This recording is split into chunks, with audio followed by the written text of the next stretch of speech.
प्यारे दोस्तों, आज हम आपको बहुत ही मजेदार और अनोखी कहानी सुनाने वाले हैं, जिसे सुनकर आपको बहुत ही ज्यादा मजा आने वाला है। किस तरह से एक सौदागर की बेटी शहजादी बन गई और किस तरह से बादशाह के जवान बेटे को जादूगर ने छोटा बच्चा बना दिया। फिर सौदागर की बेटी ने ऐसा क्या किया कि बादशाह ने गरीब सौदागर की बेटी की शादी अपने शहजादे बेटे के साथ करा दिया। वीडियो को आखिर तक देखिएगा, बहुत ही मजेदार कहानी है। तो चलिए वीडियो को शुरू करते हैं। प्यारे दोस्तों, पुराने वक्तों की बात है। मुल्क मिस्र में एक ताजिर रहता था जिसका नाम अली बाबा था। अली बाबा हीरों और मोतियों की तिजारत किया करता था और दूर दूर के मुल्कों में उसका माल जाता था और बड़े बड़े मुल्कों के बादशाह, शहजादे, शहजादियों और बड़े बड़े अमीर लोग उसके ग्राहक थे। अली बाबा ताजिर के एक बेटे थे और एक बेटी थी। बेटी सबसे छोटी थी, इसलिए वह सबकी लाडली और प्यारी थी। उसका नाम नाजो था, लेकिन सब उसे प्यार से शहजादी कहते थे। वह थी भी शहजादी की तरह खूबसूरत। चूंकि अली बाबा ताजिर के पास बेहद दौलत थी, इसलिए वह रहती भी शहजादियों की तरह ही थी। लेकिन बहरहाल वह थी तो ताजिर की बेटी, मगर बचपन से उसे शहजादे और शहजादियों की कहानियां पढ़ने का बहुत शौक था। इसीलिए वह अपने आप को शहजादी समझती थी। जब वह बड़ी हुई तो बड़े बड़े ताजिर की तरफ से उसके लिए शादी के पैगाम आने लगे, लेकिन नाजो ने किसी से भी शादी करने से इनकार कर दिया। उसका कहना था कि वह शहजादी है, इसलिए वह किसी शहजादे से शादी करेगी। उसके भाइयों और बाप ने उसे बेहद समझाया, लेकिन नाजो अपनी जिद की पक्की थी। उसने किसी की भी बात ना मानी। नाजो की मां की नाजो की बचपन में ही मौत हो चुकी थी। अब नाजो अपने भाइयों के रहमो करम पर थी। उसके सब भाइयों की शादियां हो चुकी थीं और वह सब अपने अपने घरों में खुश थे, जबकि नाजो नौकरों के साथ अपने बाप के घर में अकेली रहती थी। उसके भाइयों ने उसे अपने पास रहने के लिए कहा, लेकिन नाजो ने इनकार कर दिया। उसकी जिद्दी तबीयत की वजह से आहिस्ता आहिस्ता सब उससे परेशान हो गए। वह सब उसे नकली शहजादी कहने लगे। इसलिए वह हर वक्त यही सोचती रहती थी कि वह किसी तरह असली शहजादी बन सकती है, लेकिन उसके जहन में कोई तरकीब नहीं आती थी। एक रोज वह अपने कमरे में खामोश बैठी हुई थी कि उसकी मुलाजिम अंदर दाखिल हुई और कहने लगी, शहजादी हुजूर, एक बूढ़ी औरत आपसे मिलना चाहती है। मुलाजिम ने बाकायदा झुककर सलाम करते हुए कहा, क्योंकि नाजो ने सब मुलाजिमों को यही हुक्म दे रखा था कि वह उसे शाही अंदाज में सलाम किया करें और उसे शहजादी हुजूर कहा करें। नाजो ने कहा, कौन है वह बूढ़ी औरत और क्यों हमसे मिलना चाहती है? नाजो ने शहजादियों की तरह बात करते हुए कहा। नौकरानी ने कहा, उसका कहना है कि वह आपके फायदे की कोई बात बताना चाहती है। नाजो कहने लगी, अच्छा भेज दो उसे, और मुलाजिम एक बार फिर सलाम करके वापस चली गई। थोड़ी देर बाद एक बूढ़ी औरत लाठी टेकते हुए अंदर दाखिल हुई। उसने नाजो को सलाम किया। नाजो ने सलाम का जवाब लेने के बाद कहा, बैठो बड़ी भी, और मुझे बताओ कि तुम कौन हो और मुझसे क्यों मिलने आई हो। मेरा नाम सोनाली है। मैं दूसरे मुल्क की रहने वाली हूं। एक काफिले के साथ यहां आई थी। मैं तुम्हारी मरहूम मां की दूर की रिश्तेदार भी हूं। तुम्हारे बड़े भाई के घर ठहरी हुई हूं, क्योंकि वह एक बार तुम्हारी मां के साथ हमारे घर आया था। मेरे बेटे भी मोतियों और हीरों की तिजारत करते हैं। हम भी खानदानी ताजिर हैं। मुझे यहां आकर तुम्हारे मुताल्लिक मालूम हुआ कि तुम्हें शहजादी बनने का शौक है, तो मैं तुमसे मिलने आ गई। नाजो कहने लगी, अगर आप मेरी मां के रिश्तेदार हैं तो फिर आप मेरी बुजुर्ग हुई। मुझे आपकी आमद से बहुत खुशी हुई। आप जब तक यहां रहे मेरे पास ही ठहरे। मैं यहां अकेली रहती हूं। बूढ़ी औरत बहुत खुश हुई और कहने लगी, बेटी, मैं तुम्हें एक बात बताना चाहती हूं। अगर तुम हिम्मत करो तो तुम नकली के बजाय असली शहजादी भी बन सकती हो, और तुम्हारी शादी एक खूबसूरत और बहादुर शहजादे से हो सकती है जो वली भी है, इसलिए वह बादशाह भी बन जाएगा। इस तरह तुम शहजादी के बाद मल्लिका भी बन सकती हो। बूढ़ी औरत की बातें सुनकर नाजो बहुत खुश हुई और बोली, वह कैसे बूढ़ी अम्मा? मुझे बताओ कि यह सब कुछ कैसे हो सकता है। बेटी, तुम्हारे मुल्क मिस्र से कई हजार दूर पर एक और मुल्क है जिसे मुल्क शाम कहते हैं। छोटा सा मुल्क है। लेकिन है बहुत खूबसूरत और खुशहाल। वहां के लोग भी बहुत बहादुर, खुशहाल और अच्छे हैं। वहां के बादशाह की कोई औलाद नहीं, अलबत्ता उसके भाई का एक बेटा है जिसका नाम शहजादा जहांदार है। बादशाह का भाई जवानी में ही फौत हो गया था, इसलिए बादशाह ने शहजादा जानदार को पाला और उसे वली अहद बना दिया। लेकिन आज से 2 साल पहले की बात है। एक बार वह अपने साथियों के साथ जंगल में शिकार करता हुआ फिर रहा था कि वहां से एक जादूगर भी गुजरा। उस जादूगर ने शहजादे के शिकार को उससे जबरदस्ती छीनना चाहा। उस पर शहजादे ने उसे मना किया तो जादूगर को गुस्सा आ गया। उसने जादू के जोर से शहजादे को नौजवान से बच्चा बना दिया और फिर अपने एक खास परिंदे को हुक्म दिया कि वह शहजादे को उठाकर किसी वीराने में फेंक आए। चुनांचे वह परिंदा, जो सब्ज रंग का था और जिसकी दुम किसी अजूबे की जैसी थी, शहजादे को अपने पैरों पर बिठाकर ले गया और उसने शहजादे को बहुत दूर वीराने में ले जाकर फेंक दिया और जादूगर के चक्कर लगाता हुआ वहां से गायब हो गया। शहजादे के साथी बेचारे रोते पीटते वापस आए तो बादशाह बहुत परेशान हुआ। उसने फौरन शाही जादूगर को बुलाकर उससे पूछा तो शाही जादूगर ने हिसाब करके बताया कि इस जादूगर का नाम असद जादूगर है। उसके गले में हर वक्त एक इंसानी खोपड़ी लटकी रहती है और वह अपने सर पर एक सांप को लपेटकर उसकी पगड़ी बनाकर पहनता है। वह बहुत ताकतवर जादूगर है, इस कदर ताकतवर कि मुल्क शाम का शहंशाह इसकी साया से भी डरता है। ऐसा जादूगर काले पहाड़ों के अंदर एक शानदार महल में बादशाहों की तरह रहता है। सब्ज परिंदा इसका खास परिंदा है, जिसे वह आजाद परिंदा कहता है।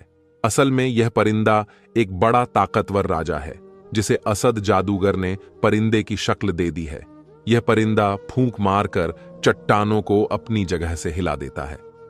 शाही जादूगर ने बताया कि इस परिंदे ने शहजादे को मुल्क चीन के वीराने में जाकर फेंका है और शहजादा वहां एक घर में मौजूद है। यह सुनकर बादशाह ने फौरन सिपाहियों को एक तेज रफ्तार दस्ता मुल्क चीन की तरफ रवाना कर दिया।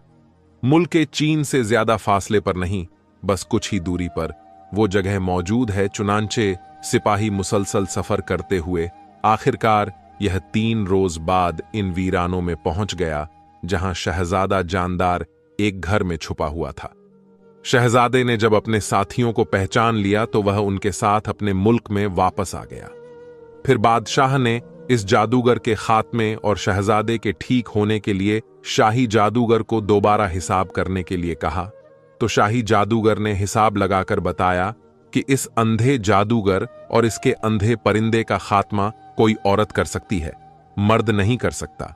इस पर बादशाह ने ऐलान कर दिया कि जो भी सांप बादशाह और उसके परिंदे का खात्मा करके शहजादे जहांदार को उसकी असली हालत में ले आएगी, उसे बादशाह अपनी बेटी बना लेगा। इस तरह वह औरत शहजादी बन जाएगी और फिर इसकी शादी शहजादे जहांदार से कर दी जाएगी, जो कि बेहद खूबसूरत और बहादुर और दिलेर शहजादा है। और बादशाह शहजादे की शादी के बाद तख्तो ताज भी उसी के हवाले कर देगा। इस तरह शहजादा मुल्क का बादशाह बन जाएगा और वह औरत मुल्क शाम की मलिका बन जाएगी। बूढ़ी औरत ने नाजो को तफसील बताते हुए कहा। नाजो बड़े गौर से यह सारी बातें सुनती रही। बूढ़ी औरत की बात सुनकर उसकी आंखों में चमक उभर आई।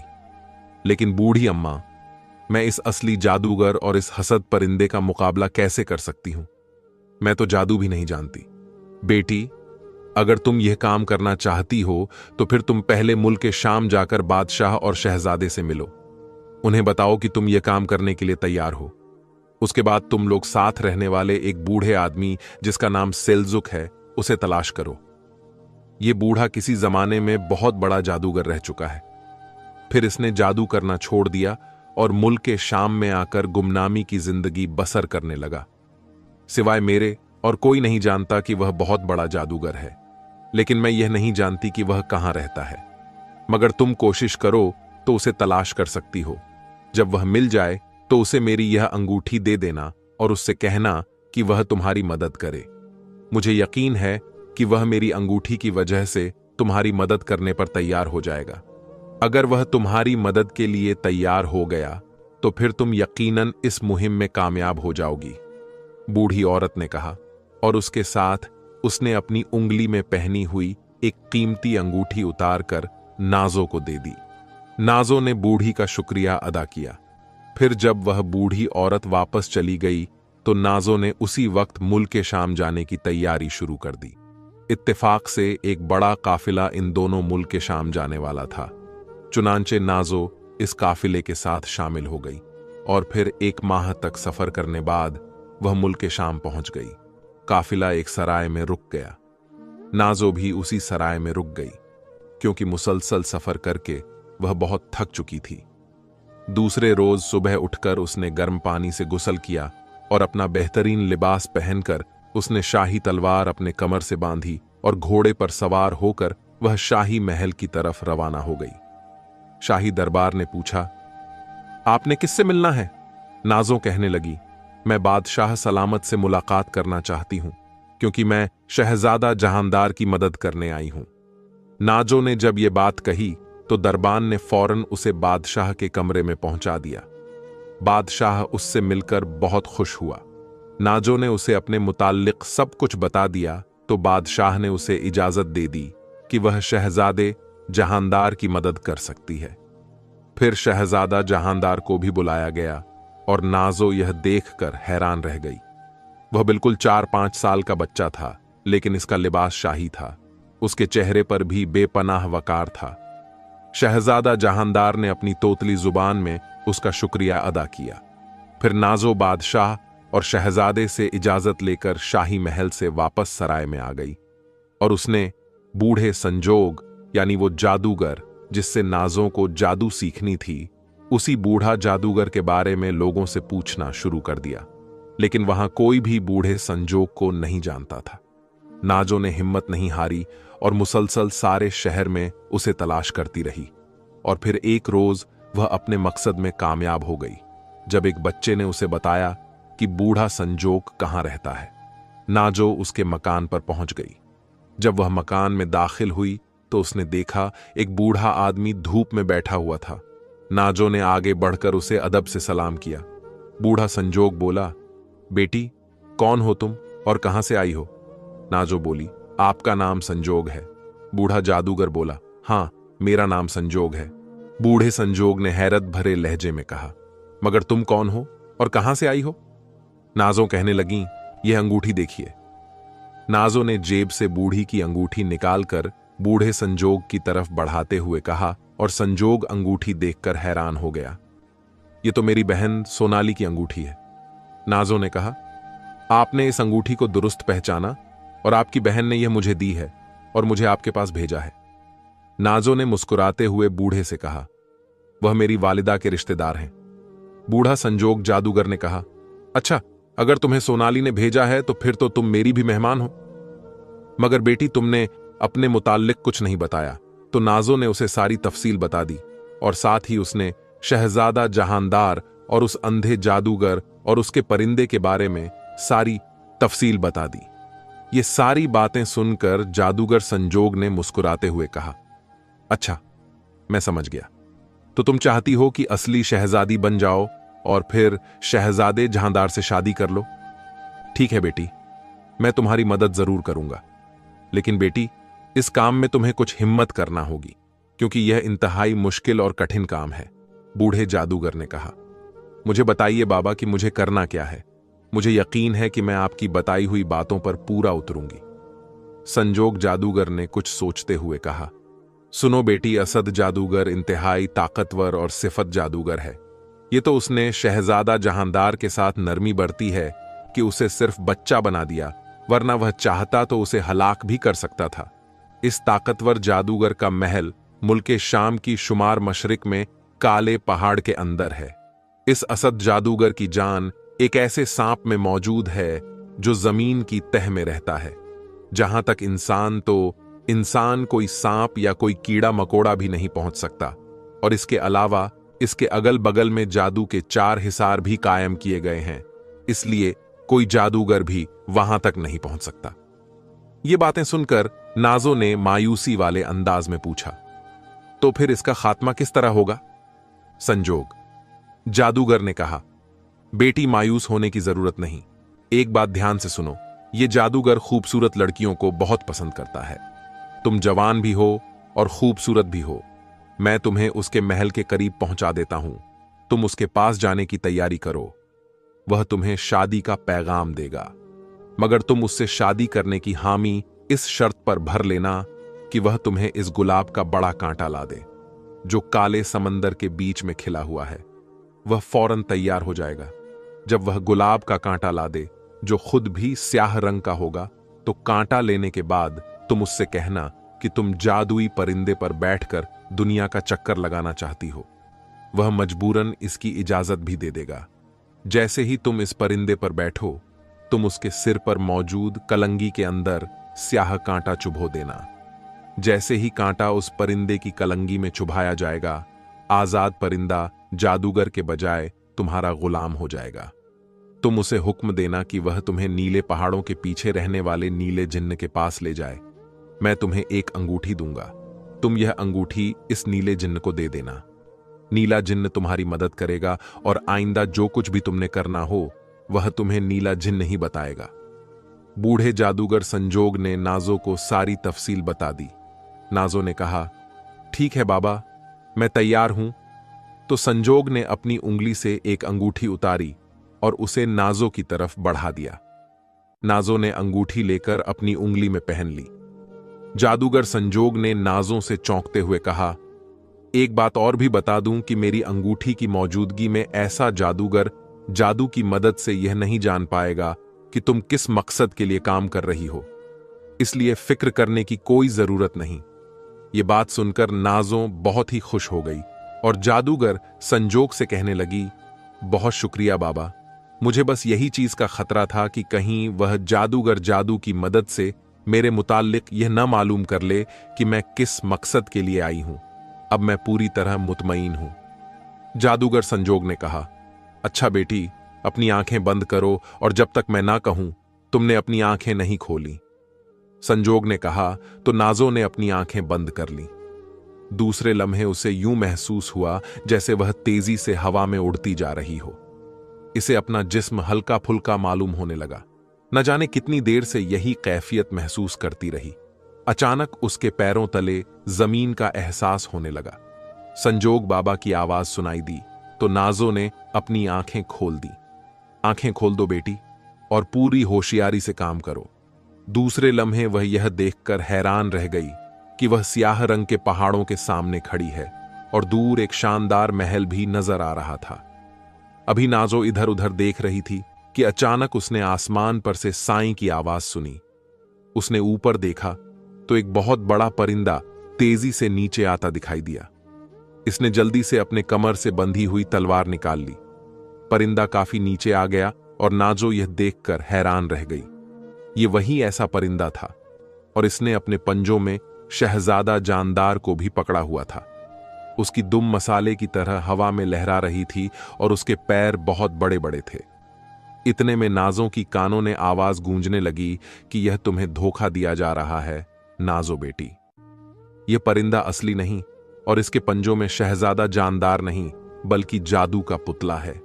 यह शहजादे को नीचे फेंकेगा, लेकिन तुम खुद ही शहजादे की गर्दन पर तलवार का वार कर देना। इस तरह जादूगर समझ जाएगा कि तुम शहजादा जानदार की खातिर यहां नहीं आई, क्योंकि उसे भी इल्म है कि बादशाह ने इसके बारे में ऐलान कर रखा है। संजोग बाबा की आवाज नाजो के कानों में गूंजी और नाजो ने तलवार को ऊपर उठा लिया। शहजादा जानदार को उठाए परिंदा अब काफी नीचे आ गया। शहजादा जानदार वाकई जीता जागता बच्चा नजर आ रहा था। नाजो ने तलवार वाला हाथ ऊपर उठाया। उसी लम्हे परिंदे ने दहशतनाक आवाज निकालते हुए शहजादा जानदार को नीचे फेंक दिया। शहजादा नीचे गिरकर इसी तरह उछलकर खड़ा हुआ जैसे इसके जिस्म में हड्डियां मौजूद ही ना हो। इसने मदद मदद पुकारना शुरू कर दिया और नाजों की तरफ भागा, लेकिन दूसरे लम्हे नाजो की तलवार वाला हाथ तेजी से घूमा और शहजादे की गर्दन कटकर एक तरफ जा गिरी। उसके साथ ही एक खौफनाक धमाका हुआ और हर तरफ स्याह रंग का धुआं सा फैल गया। जब धुआं खत्म हुआ तो नाजो ने देखा वहां ना कोई परिंदा था और ना शहजादा और ना जानदार की लाश। हर तरफ वीरान पहाड़ियां नजर आ रही थीं। नाजो ने तलवार की धार को देखा तो उस पर खून का कोई निशान भी ना था। नाजो ने जानबूझकर बुदबुदाते हुए कहा ताकि जादूगर समझ जाए, इसका ताल्लुक शहजादे जानदार से नहीं है। चंद लम्हों बाद एक धमाका हुआ और फिर अचानक आसमान से जिस तरह बिजली गिरती है, इसी तरह सफेद रंग की एक लहर सी गिरती दिखाई दी। उसके बाद वहां एक नौजवान खड़ा नजर आने लगा, जिसके सर पर सांप की पगड़ी बंधी हुई थी। नाजो समझ गई कि यही वो जादूगर है। उसने हंसते हुए कहा, बड़ी बेरहम हो लड़की, मासूम बच्चों को भी कत्ल कर देती हो। नाजो कहने लगी, तुम कौन हो? क्या सांप बादशाह हो? नाजो ने हैरान होकर पूछा तो वो कहने लगा, मेरा नाम दमिश्क है। मैं दुनिया का सबसे बड़ा और ताकतवर जादूगर हूं। क्योंकि सांप भी मेरे जादू का हिस्सा है, इसलिए मुझे ऐसा जादूगर भी कहा जाता है। अजनबी जादूगर ने पूछा, मगर तुम कौन हो और यहां कैसे आई हो? नाजो कहने लगी, मेरा नाम नाजो है। मैं मुल्क मिस्र के ताजिर की बेटी हूं। मुझे शिकार का शौक था। मैं शिकार करने इधर आई थी, लेकिन रास्ता भूल गई और फिर इधर वीरानों में निकल आई। इतने में एक बहुत खौफनाक किस्म का सफेद रंग का परिंदा एक बच्चे को उठा ले आया। उसने बच्चे को नीचे फेंका। बच्चा मेरी तरफ आने लगा। वैसे तो बड़ा मासूम सा बच्चा लग रहा था, लेकिन उसकी आंखों में ऐसी चमक थी कि मैं खौफजदा हो गई। मैंने उसे हलाक कर दिया और फिर एक धमाका हुआ और परिंदा और बच्चा ना जाने कहां गायब हो गए। नाजो ने बड़े दिलेर लहजे में बात करते हुए कहा तो जादूगर हंस पड़ा, तुम बहादुर भी हो और अक्लमंद भी, खूबसूरत भी हो और जवान भी। मुझे ऐसी ही बीवी चाहिए, वरना तुम्हारे बजाय कोई और औरत होती तो अब तक खौफ के मारे मर चुकी होती। क्या तुम शादीशुदा हो? नाजो ने हंसते हुए कहा, अरे तुम तो कहते हो कि तुम बहुत बड़े जादूगर हो। क्या तुम जादू के जोर से इतना भी मालूम नहीं कर सकते कि मैं शादीशुदा हूं या नहीं? नाजो ने मुंह बनाते हुए कहा तो जादूगर एक बार फिर कह कहा मारकर हंस पड़ा, बहुत खूब। आज पहली बार कोई ऐसी लड़की मिली है जो ना मेरे सर पर मौजूद सांप पगड़ी से खौफजदा है और ना मेरे गले में लटकी हुई इंसानी खोपड़ी से और ना मेरे जादू से डरती है। तुम वाकई इस काबिल हो कि तुम मेरी बीवी बन सको। लेकिन ना जाने क्या बात है कि जब भी मैं तुम्हारा जहन पढ़ना चाहता हूं तो मुझे सिवाय धुएं के कुछ नजर नहीं आता, इसलिए कि मैं तुमसे खौफजदा नहीं हूं। नाजो मुस्कुराते हुए कहने लगी, वैसे मुझे तुमसे डरने की जरूरत भी नहीं, क्योंकि तुम कोई शक्ल और सूरत के बूढ़े नहीं हो। तुम एक खूबसूरत नौजवान हो। जादूगर सोचने लगा कि आज पहली बार किसी औरत के मुंह से अपनी तारीफ सुनकर मुझे बहुत खुशी हुई। जादूगर ने हंसते हुए कहा, तुमने मेरे सवाल का जवाब नहीं दिया। नाजो मुस्कुराते हुए कहने लगी, नहीं, मैंने अभी तक शादी नहीं की, हालांकि मेरे लिए बड़े बड़े रिश्ते आए। नाजो ने शर्माते हुए कहा, लेकिन मैं चाहती हूं कि मेरी शादी उस नौजवान से हो जो खूबसूरत होने के साथ साथ मेरी एक शर्त भी पूरी करे। जादूगर ने चौंक कर पूछा, कौन सी शर्त? नाजो बोली, काले समंदर में एक स्याह रंग का गुलाब खिलता है। उसका सबसे बड़ा कांटा जो मुझे लाकर देगा, मैं उससे शादी करूंगी ताकि मुझे मालूम हो सके कि मेरा शौहर बहादुर भी है। जादूगर ने मुस्कुराते हुए कहा, अगर मैं यह शर्त पूरी कर दूं तो क्या तुम मुझसे शादी करोगी? हां, क्यों नहीं? नाजो ने शर्माते हुए कहा, बिल्कुल करूंगी, क्योंकि तुम खूबसूरत हो। वो शैतान जादूगर ने नाजो से कहा, आओ मेरे साथ, मेरे महल में चलो, मैं तुम्हारी शर्त पूरी कर देता हूं। जादूगर आगे बढ़कर उसने नाजो का हाथ थाम लिया। नाजो ने अपना हाथ ना छुड़ाया, बल्कि उसके चेहरे पर शर्म की तस्वीर उभर आई। जादूगर ने कहा, आंखें बंद कर लो। नाजो ने आंखें बंद कर लीं।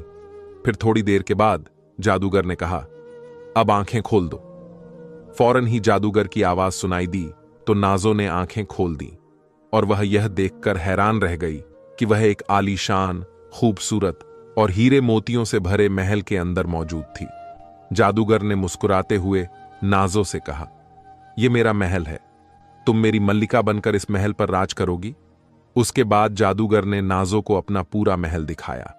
वाकई उसने जादू के जोर से इस कदर खूबसूरत महल बनाया था कि शायद कोई बादशाह भी ना बनवा सकता। लेकिन नाजो अच्छी तरह जानती थी कि यह सब कुछ जादू का है, मगर वह यह बात शैतान जादूगर पर जाहिर नहीं करना चाहती थी। इसीलिए उसने भी खुशी और मसर्रत का इजहार किया और उसके महल की तारीफें करती रही। शैतान जादूगर ने कहा, अब रही बात तुम्हारी शर्त, मैं इसे अभी पूरी कर देता हूं। फिर क्या था, नाजों उसके साथ मिलकर जोर से ताली बजाई तो दूसरे लम्हे कमरे का जमीन फटा और उसमें से एक स्याह रंग का जिन्न बाहर निकल आया। काले जिन्न ने जादूगर के सामने झुकते हुए कहा, क्या हुक्म है मेरे आका? स्याह जिन्न, जाओ और जाकर काले समंदर के दरमियान खिले हुए स्याह गुलाब के पौधे का सबसे बड़ा कांटा ले आओ। इतना सुनकर काले जिन्न ने कहा, जो हुक्म मेरे आका, इस हुक्म की तामील होगी मेरे आका। जिन्न ने यह कहा और जमीन में गायब हो गया। फिर चंद लम्हों बाद ही वह काला जिन्न दोबारा नमूदार हुआ। उसके एक हाथ में कांटा मौजूद था। इसने वह कांटा हंसते जादूगर की तरफ बढ़ा दिया। यह लीजिए मेरे आका, और कांटा जादूगर के हाथ में देकर वह दोबारा फर्श में गायब हो गया। जिन्न ने कहा, ये लो मेरे आका। शैतान जादूगर ने नाजों से कहा, तुम्हारी शर्त पूरी हो गई। और जादूगर ने कांटा नाजों के हाथ में देते हुए कहा, देखा मैं किस कदर ताकतवर जादूगर हूं कि मैंने यह नामुमकिन काम एक लम्हे में कर दिया था। नाजों ने कांटा लिया। यह काफी बड़ा कांटा था। फिर नाजों मुस्कुराते हुए कहने लगी, अच्छा ठीक है, तुमने मेरी शर्त पूरी कर दी है। अब मैं तुमसे शादी पर तैयार हूं, लेकिन यह शादी 14वीं की रात को हो सकती है। जादूगर चौंक पड़ा और बोला, वह क्यों? नाजों ने बहाना बनाते हुए कहा, इसलिए कि हमारे खानदान में शुरू से ही रिवाज चला आ रहा है कि शादी 14वीं की रात को होती है, वरना लड़कियां शादी के 1 माह के अंदर ही मर जाती हैं। शैतान जादूगर कहने लगा, अच्छा ठीक है, आज चांद की दूसरी रात है, 12 दिन इंतजार किया जा सकता है, लेकिन इन 12 दिनों में तुम्हें यहां महल में अकेले रहना पड़ेगा, क्योंकि मैं इस दौरान जादू की खास इबादत करूंगा। नाजो नाराजगी से कहने लगी, अगर ऐसी बात है तो फिर मैं अकेली रहकर क्या करूंगी? तुम ऐसा करो कि अपने इस परिंदे से हुक्म देकर कहो कि वह मुझे अपनी पीठ पर बिठाकर मुझे पूरी दुनिया की सैर कराए। इस तरह मेरी पूरी दुनिया की सैर की ख्वाहिश भी पूरी हो जाएगी और मैं इस महल में अकेली रहकर कुफ्र का शिकार भी नहीं होंगी। जादूगर बोला, ठीक है, परिंदा तुम्हें पूरी दुनिया की सैर करा लाएगा। इस बात पर जादूगर फौरन ही रजामंद हो गया, क्योंकि उसे मालूम था कि परिंदा इसका गुलाम है। वह नाजों को कहीं भी जाने नहीं देगा और इसकी पूरी पूरी हिफाजत भी करेगा। नाजों ने कहा, तो फिर बुलाओ परिंदे को। अंधे जादूगर ने चौंक कर कहा, इतनी जल्दी जाने की क्या जरूरत है, 2-4 रोज आराम कर लो। नाजो बोली, मुझे दुनिया की सैर करने का बेहद शौक है। आज तो मौका मिला है, इसीलिए मैं कोई लम्हा जाया नहीं करना चाहती। शादी के बाद तो मैं हर वक्त तुम्हारी खिदमत करने में गुजार दूंगी। नाजो ने चिकनी चुपड़ी बातें की तो जादूगर उसकी बातें सुनकर बेहद खुश हुआ। फिर कहने लगा, अच्छा आओ, फिर महल में चलो ताकि मैं अपने परिंदे को बुलाऊं। शैतान जादूगर ने यह कहकर और फिर वह नाजो को हमारा लिए बाहर महल के छत पर आ गया। फिर उसने अचानक अपना हाथ आसमान की तरफ उठाकर कोई मंत्र पढ़ा तो दूसरे लम्हे आसमान की बुलंदियों पर वहीं ऐसा परिंदा उड़ता हुआ दिखाई दिया। वह तेजी से नीचे आता जा रहा था। थोड़ी देर बाद वह महल में आकर उतर गया। परिंदे के मुंह से इंसानी आवाज में आवाज सुनाई दी। फिर कहने लगा, क्या हुक्म है मेरे आका?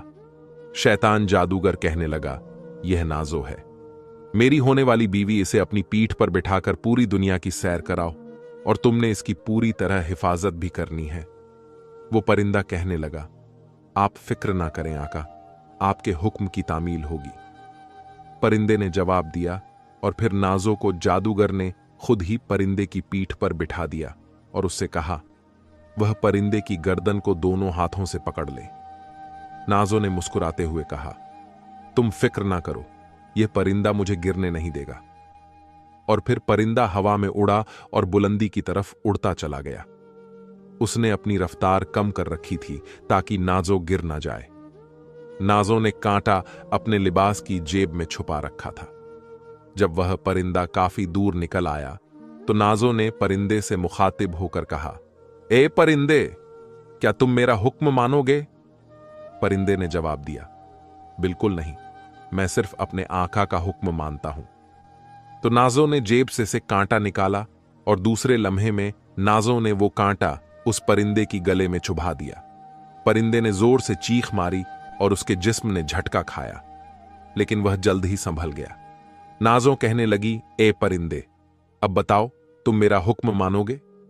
वो परिंदा कहने लगा, हां शहजादी, अब मैं तुम्हारा हुक्म बिल्कुल मानूंगा, मैं तुम्हारा गुलाम हो चुका हूं। परिंदे ने जवाब दिया तो नाजो खुश हो गई। नाजो ने हुक्म देने वाले लहजे में कहा, तो फिर मेरा हुक्म यह है कि मुझे नीले पहाड़ों के पीछे रहने वाले नीले जिन्न के पास पहुंचा दो। परिंदे ने जवाब दिया, हुक्म की तामील होगी मेरे आका, और फिर तेजी से आगे बढ़ता चला गया। अब उसकी रफ्तार काफी तेज हो गई थी। नाजो ने दोनों बाजू उसकी गर्दन के गिर्द डाल रखे थे और उसकी गर्दन से सिमट गई। परिंदा मुसलसल उड़ता रहा। दरिया, पहाड़, बस्ती, सहरा नीचे से गुजरते रहे। फिर नाजो को दूर से नीले रंग के ऊंचे ऊंचे पहाड़ नजर आने लगे। परिंदे ने अपने आप को और बुलंदी पर कर लिया और फिर वह इन पहाड़ों के ऊपर से गुजरता हुआ दूसरी तरफ चला गया। दूसरी तरफ एक इंतहाई खूबसूरत वादी थी जिसमें नीले रंग का एक काफी बड़ा महल बना हुआ था। परिंदा इस महल के ऊपर पहुंचा था कि नाजो ने देखा कि महल के वासी सहन में एक नीले रंग का जो खड़ा ऊपर परिंदे को देख रहा था। यह मुझे नीचे नहीं उतरने देगा क्योंकि यह मेरे पहले मालिक दस्ता का जादूगर दुश्मन है। परिंदे ने नाजो से कहा, तुम नीचे उतरो, मैं खुद उससे बात करती हूं। नाचो ने परिंदे से कहा तो परिंदा तेजी से उतरने लगा। नीले, तो मेरा नाम नाजो है, मुझे संजोग ने तुम्हारे पास भेजा है, यह परिंदा मेरा गुलाम है। नाजो ने चीख कर कहा तो नीला तो चौंक पड़ा। उसके चेहरे पर हैरत की सूरत नजर आने लगी। ठीक है, नीचे उतर आओ, जिन्न ने दहाड़ने वाली आवाज में कहा, और परिंदा जिन्न के पास महल के सहन में उतर गया तो नाजो परिंदे की पीठ से नीचे उतर आई। नाजो ने उंगली से अंगूठी उतार कर जिन्न की तरफ बढ़ाते हुए कहा, यह अंगूठी देखो, यह संजोग बाबा ने निशानी के तौर पर दी थी। जिन्न ने वह अंगूठी ली और उसे चंद लम्हे गौर से देखता रहा। जिन्न ने शहजादी को अंगूठी वापस करते हुए कहा, यह वाकई मेरे दोस्त की अंगूठी है, अब तुम मेरी मेहमान हो, आओ मेरे साथ। नाजो ने परिंदे से कहा, तुम यहीं रहोगे परिंदे, जब तक मैं तुम्हें दूसरा हुक्म ना दूं। और फिर वह जिन्न के साथ चलती हुई महल के एक बड़े कमरे में आ गई। नीले जिन्न ने कहा, अब मुझे बताओ कि तुम कौन हो, यहां क्यों आई हो, और संजोग मुझसे क्या चाहता है, और तुम इस जादूगर के परिंदे को कैसे यहां ले आई। नाजो ने शुरू से लेकर यहां तक पहुंचने की सारी तफसील बता दी। नाजो, तुम वाकई बहादुर और दिलेर हो, तुमने इस ताकतवर और खौफनाक जादूगर को भी बेवकूफ बना दिया। वैसे यह सब कुछ संजोग की अंगूठी की वजह से हुआ, वरना वह जादूगर एक लम्हे में सब कुछ समझ जाता। संजोग बाबा ने कहा था कि अब आप मुझे बताएं कि इस जादूगर का खात्मा कैसे हो सकता है। हां, मैं बताता हूं, और मैं तुम्हारी मदद भी करूंगा तुम्हें। संजोग ने दुरुस्त बताया कि उस जादूगर की जान एक ऐसे सांप में है जो जमीन की तह में रहता है। इसके गिर्द जादू के 4 हिस्सा हैं जिन्हें तोड़े बगैर उस तक नहीं पहुंचा जा सकता। लेकिन मुझे यकीन है तुम इस सारी मुहिम में कामयाब हो जाओगी। जिस जगह यह सांप रहता है वहां तक एक खुफिया सुरंग जाती है जिसका इल्म सिर्फ मुझे है, जिसमें तुम इस परिंदे पर बैठकर सफर करती हुई पहुंच सकती हो। पहले सर का तोड़ तो तुमने कर लिया है। वह कांटा जो तुमने इस परिंदे की कलंगी में उतारा था, वह इस सर का पहला तोड़ है। जैसे यह परिंदा इसी शहर से गुजरेगा, यह हिस्सा टूट जाएगा, लेकिन यह परिंदा तुम्हें आगे लिए बढ़ता रहेगा। दूसरा हिस्सा सर की अंगूठी तोड़ देगी, लेकिन इसके साथ ही इस अंगूठी का असर भी वक्ती तौर पर गायब हो जाएगा और परिंदा भी मुर्दा हो जाएगा। मगर चूंकि ऐसा जादूगर खास इबादत में मसरूफ है, इसलिए उसे कोई इल्म नहीं हो सकेगा। फिर तुमने आगे बढ़ना है। आगे तीसरा हिस्सा आएगा, उसे तुम्हें अपनी अक्लमंदी से कोई तरकीब सोचकर खत्म करना होगा। उसके बाद चौथा, और आखिरी हिस्सा आएगा उसे। तुमने अपनी उंगली में जख्म लगाकर खून के कतरे डालकर तोड़ना होगा। इसके बाद तुम इस जगह पहुंच जाओगी जहां यह सांप मौजूद है। लेकिन यह सांप एक ऐसी धातु के डिब्बे में बंद है जिसे ना कोई तोड़ सकता है और ना कोई खोल सकता है। ना इस डिब्बे पर कोई हथियार असर करता है। लेकिन इसका तोड़ मुझे मालूम है। मैं तुम्हें बता देता हूं, इसका तोड़ एक खास दरख्त की लकड़ी की शाख है। जब तुम इस सांप को इस डिब्बे पर मारोगे तो यह डिब्बा खुद ब खुद टूट जाएगा और वह खतरनाक सांप बाहर आ जाएगा। तुम इस सांप को किसी तरह गर्दन से पकड़ लेना और फिर इसकी गर्दन में सुर्ख रंग का एक धागा बांध देना। इस धागे के बांधते ही सांप बेअसर हो जाएगा। यह सांप इतना बड़ा है कि तुम इसके जिस्म पर बैठ जाना। यह सांप तुम्हें वापस ले आएगा। लेकिन जब तुम इस मुर्दा परिंदे के पास पहुंचे तो इस सांप को हुक्म देना कि वह उसे काट ले। जैसे ही यह सांप उस परिंदे को काटेगा, परिंदा जिंदा हो जाएगा और फिर तुम इस परिंदे की पीठ पर बैठकर सांप को हाथ से पकड़ लेना। परिंदा तुम्हें और इस सांप को यहां तक ले आएगा। फिर मैं भी तुम्हारे साथ चलूंगा। हम इस परिंदे समेत इस जादूगर के महल में पहुंच जाएंगे। वहां मैं इस परिंदे को हलाक कर दूंगा। फिर हमने यह करना होगा कि इस जादूगर के सर पर बंधा हुआ सांप खोलकर उसे मजबूर करेंगे कि वह तह में रहने वाले सांप से लड़े। ये दोनों सांप लड़ते हुए एक दूसरे को हलाक कर देंगे और इस तरह जादूगर भी हलाक हो जाएगा। ये तो बड़ा लंबा काम है। नाजो ने परेशान होते हुए बूढ़े जिन्न से कहा, तुम और मैं इस अंधे जादूगर से कैसे लड़ेंगे? वह तो जादू से हमें बुत बना देगा। उसकी जान वाला सांप हमारे कब्जे में होगा, इसलिए उसका कोई जादू हम पर नहीं चल सकेगा। बूढ़ा जिन्न नाजों से कहने लगी, फिक्र मत करो, तुम बस किसी तरह इस सांप को यहां तक ले आओ। इस काम में मैं तुम्हारी कोई मदद नहीं कर सकता, लेकिन आगे सारा काम मैं करूंगा।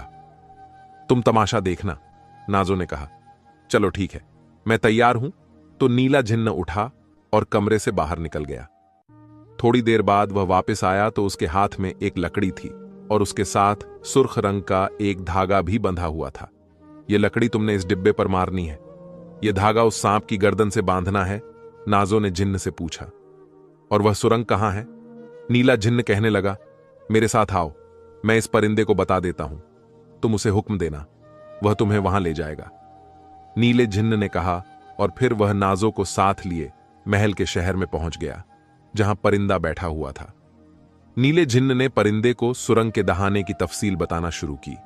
नाजो ने परिंदे से पूछा, तुम समझ गए हो उसने परिंदे की, वह सुरंग कहां है? परिंदे ने जवाब दिया, हां शहजादी, मैं समझ गया। तो नाजो उसकी पीठ पर चढ़ गई। चलो परिंदे, नाजो ने परिंदे से कहा, मुझे उस सुरंग के अंदर ले चलो। और परिंदा हवा में उठा, फिर उड़ता हुआ बुलंद हो गया। काफी बुलंदी पर पहुंचकर वह एक तरफ को उड़ने लगा। काफी देर उड़ने के बाद वह सब सुरंग के पहाड़ पर पहुंच गया। फिर उसने नीचे उतरना शुरू किया। एक जगह जमीन पर काफी बड़ा कुआं नजर आ रहा था। परिंदा इस कुएं के अंदर उतरने लगा तो नाजो समझ गई कि यही सुरंग का दाना है। परिंदा पूरी रफ्तार से नीचे उतरता चला गया। काफी गहराई में जाकर इसका रुख बदला और वह एक चौड़ी कुदरती सुरंग के दरमियान उड़ रहा था। सुरंग में रोशनी भी थी, न जाने यह रोशनी कहां से आ रही थी। काफी देर नीचे उतरने के बाद दूर से नाजो को आग की दीवार नजर आने लगी। नाजो ने परिंदे से पूछा, यह आग की दीवार कैसी है? परिंदे ने जवाब दिया, यह पहला हिस्सा है मेरी आंख का। और फिर थोड़ी देर बाद वह आग की दीवार में घुस गया। एक जोरदार धमाका हुआ और आग की दीवार गायब हो गई और परिंदा आगे बढ़ता चला गया। काफी दूर जाने के बाद फिर आग की दीवार नजर आने लगी। नाजो समझ गई यह दूसरा हिस्सा है। परिंदा इसी शहर में से भी गुजर गया और एक धमाके के साथ वह हिस्सा भी खत्म हो गया। उसके साथ ही परिंदा भी जमीन पर उतरा और फिर वह मुर्दा हो गया। नाजो एक तवील सांस लेकर नीचे उतरी और फिर पैदल आगे बढ़ती चली गई। काफी दूर चलने के बाद उसे दूर से आग की दीवार फिर नजर आई और वह समझ गई यह तीसरा हिस्सा है। लेकिन नीले जिन्न ने कहा था कि इस शहर को मुझे अपनी अक्ल से कोई तरकीब सोचकर तोड़ना है। अब वह सोच रही थी कि कौन सी तरकीब सोचे और बावजूद सोचने के उसे कोई तरकीब समझ ना आई। इतना तो वह जानती थी कि यह जादू की दीवार है, असल आग नहीं है। लेकिन वह तो जादू का कोई तोड़ नहीं जानती थी, इसलिए वह उसे कैसे तोड़े। फिर वह इस दीवार के सामने पहुंचकर रुक गई। काफी देर तक सोचने के बाद अचानक उसे ख्याल आया कि वह इस लकड़ी को तो आजमाए, क्योंकि अगर यह लकड़ी इस डब्बे को तोड़ सकती है तो फिर यह आग को भी खत्म कर सकती है। उसने लकड़ी से एक धागा तार लिया और लकड़ी के दूसरे सिरे को आग की तरफ बढ़ाया। जैसे ही लकड़ी का सिरा आग से टकराया, एक धमाका हुआ और आग बुझ गई। ये देखकर नाजो खुशी से उछल पड़ी। वह तेजी से आगे बढ़ी। अब वह समझ गई थी कि नीले झिन्न ने यह बात क्यों नहीं बताई, ताकि नाजो अपनी अक्ल भी इस्तेमाल करे। आगे जाने के बाद जब वह आग की चौथी दीवार तक पहुंची तो उसने खंजर निकाल लिया। इसने अपनी उंगली पर हल्का सा जख्म लगाया और जख्म से निकलने वाले खून के कतरे उसने उस आग में दीवार पर फेंके तो एक धमाके से यह चौथा और आखिरी हिस्सा भी खत्म हो गया और नाजो खुशी से आगे बढ़ गई। काफी आगे बढ़ने के बाद वह एक कमरे में पहुंच गई जिसके दरमियान में काफी बड़ा सुर्ख रंग का डब्बा मौजूद था जो चारों तरफ से बंद था। नाजो सोच रही थी कि अब इसका असल इम्तिहान शुरू होना है, क्योंकि इसने एक खौफनाक सांप को पकड़ना है। चुनांचे इसने सुर्ख धागा एक हाथ में पकड़ा और दूसरे हाथ में पकड़ी हुई लकड़ी को इसने जोर से इस डब्बे पर मारा। जैसे ही लकड़ी डब्बे पर लगी, एक धमाका हुआ और दूसरे लम्हे डिब्बा टूटकर बिखर गया और इसमें से एक इंतहाई खौफनाक सांप बाहर निकाला। और जैसे ही सांप ने सर बाहर निकाला, नाजो उस पर झपट पड़ी। इसने उसे मौका ना देने का फैसला किया। फिर इससे पहले कि सांप संभलता और अपना पूरा जिस्म नाजो के गिर्द लपेटता, नाजो ने इंतहाई फुर्ती से काम लेते हुए सुर्ख रंग का धागा उसकी गर्दन के करीब बांध दिया। सांप के मुंह से इंसानी आवाज निकली, अब मैं तुम्हारा गुलाम हूं। नाजो, मुझे अपनी पीठ पर बिठाकर वापस ले चलो, नाजो ने खुश होते हुए कहा और सांप तेजी से जमीन पर रेंगता चला गया। फिर वह सांप पर बैठ गई और सांप तेजी से रेंगता हुआ वापस जाने लगा। थोड़ी देर बाद ही वह उस जगह पहुंच गई जहां वह मुर्दा परिंदा पड़ा था। नाजो ने सांप से कहा, इस परिंदे को काट लो, तो सांप ने मुर्दा परिंदे को काट लिया। दूसरे लम्हे मुर्दा परिंदा जिंदा हो गया और नाजो अब सांप से उतरकर उस परिंदे की पीठ पर बैठ गई। अलबत्ता इसने सांप की गर्दन को मजबूती से पकड़ रखा था। नाजो कहने लगी, दूर तक ले चलो, हुक्म की तामील होगी मेरे आका। परिंदे ने जवाब दिया और वह फिर इन्हें लेकर दोबारा उड़ता हुआ वापस जाने लगा। थोड़ी देर बाद वह कुएं से निकलकर खुली फिजा में उड़ने लगा और कुछ ही देर में वह परिंदा नील के महल में उतर गया, जहां नीला झिन्न खड़ा था। नीले झिन्न ने नाजो को शाबाशी देते हुए कहा, शाबाश नाजो, शाबाश, तुम वाकई दुनिया की बहादुर और अक्लमंद लड़की हो। और नाजो उसके मुंह से अपनी तारीफ सुनकर बेहद खुश हुई। वह परिंदे की पीठ से नीचे उतर आई। शुक्रिया नीले जिन्न, अगर तुम मेरी मदद ना करते तो यह सब कुछ मुमकिन नहीं हो सकता था। नाजो ने जिन्न से पूछा, अब क्या करना है? शहजादी, अब हमने इस जादूगर के महल में जाना है, मैं भी तुम्हारे साथ चलूंगा। नीले जिन्न ने नाजो से कहा, तुम परिंदे को हुक्म देना कि वह हमें जादूगर के महल में पहुंचा दे। नाजो कहने लगी, तो फिर आओ बैठो। नीला जिन्न भी इसके पीछे परिंदे की पुश्त पर बैठ गया। उसने सांप को गर्दन से पकड़ लिया। उड़ जा परिंदे, अब हमें इस जादूगर के महल में ले चलो, नाजो ने परिंदे से कहा। हुक्म की तामील होगी मेरी आका, परिंदे ने कहा और दूसरे लम्हे वह फिजा में उठा और बुलंदी से एक तरफ उड़ता चला गया। काफी बुलंदी पर पहुंचकर उसने अपना रुख बदला और काफी देर मुसलसल उड़ने के बाद दोबारा जादूगर के महल में पहुंचकर नीचे उतर गया। नाजो और नीला जिन्न परिंदे की पूंछ से नीचे उतरे। उसी लम्हे नीले जिन्न ने हाथ में पकड़े हुए सांप को घुमाकर पूरी कोशिश से परिंदे की कलंगी पर कोड़े की तरह मारा। जैसे ही सांप का जिस्म परिंदे की कलंगी से टकराया और परिंदा गायब हो गया और परिंदा हलाक हो गया। नाजो बस यूं समझो कि जादूगर की आधी ताकत खत्म हो गई। उसी लम्हे किसी के दौड़ने की आवाज सुनाई दी। फिर जादूगर दौड़ता हुआ वहां पहुंचा अंधे जादूगर ने चीखते हुए कहा, मक्कार लड़की, मैं तुम्हारा बहुत बुरा हश्र कर दूंगा। लेकिन इससे पहले कि वह संभलता, नीले झिन्न ने हाथ में पकड़े हुए सांप को कोड़े के अंदाज में उस जादूगर के जिस्म पर मुसलसल मारना शुरू कर दिया। शैतान जादूगर इन जुल्मों से बचने के लिए इधर उधर दौड़ता रहा, लेकिन नीले झिन्न का हाथ मुसलसल चल रहा था। वह उसे संभलने का मौका ही नहीं दे रहा था कि अचानक नीले झिन्न ने झपट कर जादूगर के सर पर पगड़ी की तरह बंधे हुए सांप को सर से पकड़ा और पूरी ताकत से खींच लिया। जबकि जादूगर चीखता हुआ निचले गिर पड़ा, नीले झिन्न ने नाजों से कहा, अब इसका जादू नहीं चल सकता। नाजों, जाओ, तलवार निकालकर इसे रोको। लेकिन जादूगर वहां रुकने के बजाय तेजी से भागता हुआ महल के अंदर गायब हो गया। नाजो तलवार निकालकर उसके पीछे दौड़ने लगी। नीले झिन्न ने नाजों से कहा, रुक जाओ, रुक जाओ। नीले झिन्न ने जवाब देते हुए कहा, शैतान जादूगर ने अपनी जान सांप से निकालकर अपने अंदर डाल ली है और एक कमरे में बंद हो गया है। अब वह जादू के मंत्र पढ़ रहा है ताकि वह यहां से गायब हो जाए। अगर वह हलाक हो जाता है तो यह महल भी गायब हो चुका होता। नाजों कहने लगी, लेकिन आपने तो कहा था कि जैसे यह सांप मरेंगे तो जादूगर भी हलाक हो जाएगा।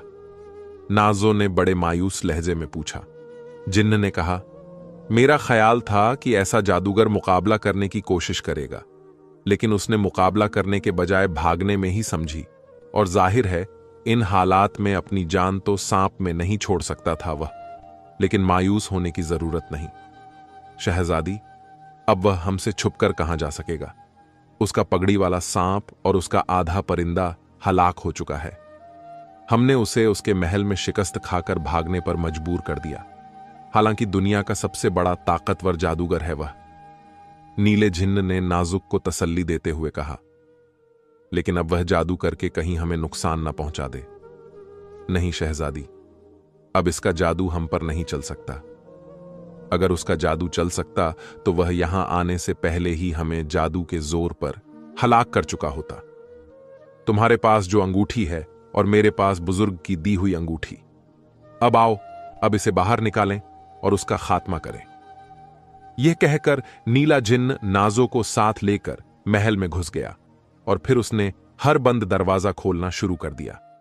लेकिन पूरे महल में घूमने के बावजूद जादूगर उन्हें कहीं न मिला। नाजों ने ख्याल आते ही कहा, कहीं वह इस काला झिन्न के साथ जमीन में ना गायब हो गया हो। नीला झिन्न ने चौंक कर पूछा, यह काला झिन्न कौन है? नीले झिन्न ने हैरान होकर पूछा तो नाजों ने उसे बताया कि किस तरह से काला जिन्न को बुलाकर उसे स्याह गुलाब का स्याह कांटा मंगवाया था। नीले जिन्न ने कहा, लेकिन स्याह जिन्न तो उसका गुलाम होगा, वह हमारे कहने पर तो बाहर नहीं आएगा। नाजों ने कहा, कोशिश करके देखने में क्या हर्ज है, और नीले जिन्न को लेकर उस कमरे में पहुंच गई जहां जादूगर ने स्याह जिन्न को बुलाया था। उसने कमरे में पहुंचकर इसी अंदाज में ताली बजाई जिस अंदाज में जादूगर ने ताली बजाई थी। ताली बजाते ही वहीं स्याह जिन्न बाहर निकला और नाजों के सामने आकर झुक गया।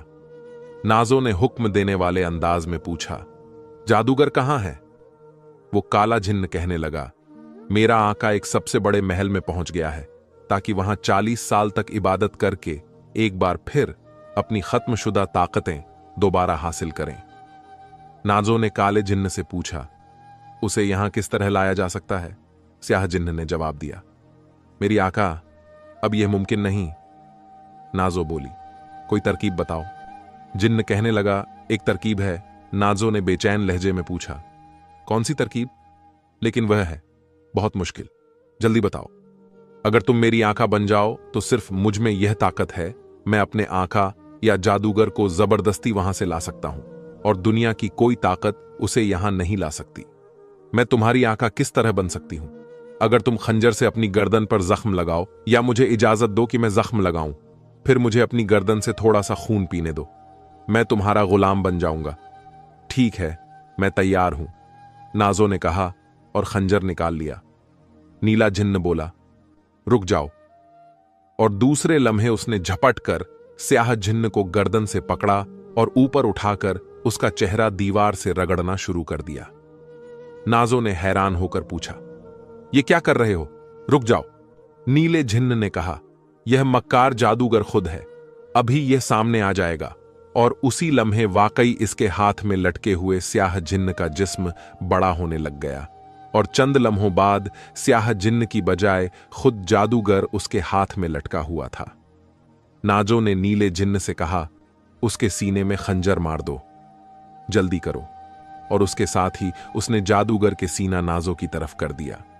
नाजो ने होंठ भींचते हुए पूरी कुव्वत से हाथ में पकड़ा हुआ खंजर जादूगर के सीने में उतार दिया और जादूगर के हलक से चीख निकली। फिर वह चंद लम्हे तड़पने के बाद साकित हो गया। उसके साथ ही जोरदार धमाका हुआ और हर तरफ धुआं ही धुआं छा गया। थोड़ी देर बाद जब धुआं छंटा तो नाजो ने देखा महल गायब हो चुका था और वहां पर जादूगर की लाश पड़ी हुई थी। नीले झिन्न ने झुककर जादूगर के सीने से खंजर निकाला और फिर उसने उसकी गर्दन काट दी। इसका सर उठा लो नाजो, और उसे अपने साथ बादशाह शैतान के पास ले जाओ। इसकी गर्दन से टपकता हुआ खून जब तुम शहजादा जानदार के जिस्म पर डालोगी तो वह ठीक हो जाएगा। नाजो ने हैरान होकर पूछा, लेकिन मैं तो ना जाने कितने अरसे में वहां पहुंचा, तब तक क्या इसकी गर्दन से खून निकलता रहेगा? मैं तुम्हें अभी वहां पहुंचा देता हूं। तुम्हारे हाथ में वो की अंगूठी मौजूद है। आंखें बंद करो, लेकिन इस जादूगर के सर को मजबूती से पकड़े रखना। नाजो ने हैरत से पूछा, लेकिन पहले यह तो बताओ कि तुमने कैसे पहचान लिया कि यह स्याह जिन्न ही असल जादूगर है? नीला जिन्न कहने लगा, इसलिए कि मुझे मालूम है कि इस जादूगर की खोई हुई ताकतें उसी वक्त बहाल हो सकती हैं जब कोई औरत अपने गले में खंजर चलाए और हंसता जादूगर इसके गले से मुंह लगाकर उसका खून पी जाए। जब स्याह जिन्न यह शर्त लगाई तो मैं समझ गया यह सब होने के रूप में खुद ऐसा जादूगर मौजूद है। वह इसी तरह तुम्हें भी हलाक करना चाहता था और अपनी खोई हुई ताकत बहाल करके मुझे भी हलाक कर देता। नाजो ने उसका शुक्रिया अदा किया और फिर अपनी आंखें बंद कर लीं। उसे यूं महसूस हुआ जैसे उसका जिस्म बेहद हल्का फुल्का हो गया। काफी देर बाद जब उसे अपने कदमों तले एक बार सख्त जमीन का एहसास हुआ तो उसने अपनी आंखें खोल दी और दूसरे लम्हे वह यह देखकर हैरान रह गई कि वह मुल्क शाम के शाही महल के सामने खड़ी थी। उसके हाथ में जादूगर का सर था। उसे फौरन ही बादशाह के सामने पेश कर दिया गया। जब बादशाह को मालूम हुआ कि नाजो कामयाब वापस आई है तो वह खुश हो गया।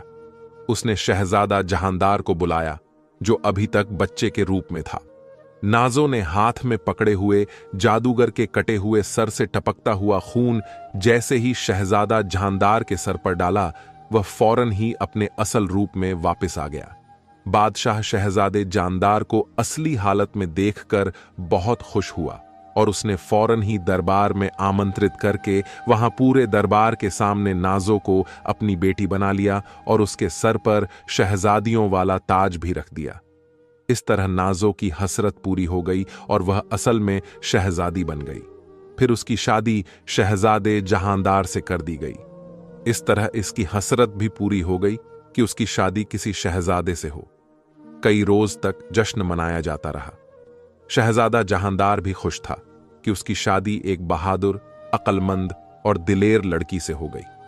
फिर मुल्क शाम के बादशाह ने नाजो शहजादी के कहने पर उसके तमाम भाइयों और उनकी बीवियों को बुला लिया, और जब इन सब को मालूम हुआ कि नाजो असल में शहजादी बन गई है और उसकी शादी भी शहजादे से हो गई है तो वह बहुत हैरान भी हुए और बहुत खुश भी हुए। शादी का जश्न कई रोज तक मनाया जाता रहा। बादशाह ने तख्तो ताज भी शहजादा जानदार के हवाले कर दिया। इस तरह शहजादा जानदार बादशाह बन गया और नकली शहजादी नाजो न सिर्फ असली शहजादी बन गई बल्कि मुल्क शाम की मलिका भी बन गई थी। प्यारे दोस्तों, कहानी अच्छी लगी तो एक लाइक जरूर से करें, क्योंकि लाइक करने से YouTube इस वीडियो को और भी लोगों तक पहुंचाता है। और हां दोस्तों, हमने 4 वीडियो खास आपके लिए मोबाइल की स्क्रीन पर लगाई है। वह भी बहुत अच्छी अच्छी कहानियां हैं। आपको बहुत कुछ सीखने के लिए मिलेगा। तो इन 4 वीडियो में से एक वीडियो को जरूर से देखिएगा। मिलते हैं एक अगली और शानदार कहानी में। तब तक के लिए अल्लाह हाफिज।